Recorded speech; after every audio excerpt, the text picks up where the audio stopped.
2026 সালেই অনুষ্ঠিত হতে যাচ্ছে ফিফা বিশ্বকাপ। সবকিছু ঠিক থাকলে নির্ধারিত সময়ে টুর্নামেন্ট মাঠে গড়ালে আর এক বছরের মতো সময় বাকি আছে এই টুর্নামেন্টের। এর আগে চলমান ফিফা ক্লাব বিশ্বকাপে বড় ধাক্কা খেল বর্তমান জার্মানি ফুটবল দলের সেরা তারকা জামাল মুসিয়ালা।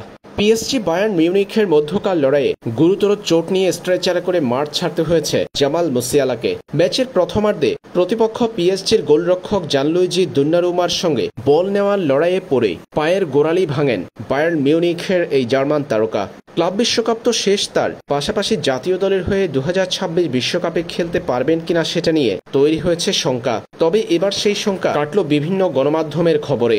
জানা গেছে জামাল মুসিয়ালার বর্তমান অবস্থা। চোট কাটিয়ে কবে মাঠে ফিরতে পারবেন, বিশ্বকাপ খেলতে পারবেন কিনা সে বিষয় সম্পর্কে সম্ভাব্য ধারণা পাওয়া গেল এবার।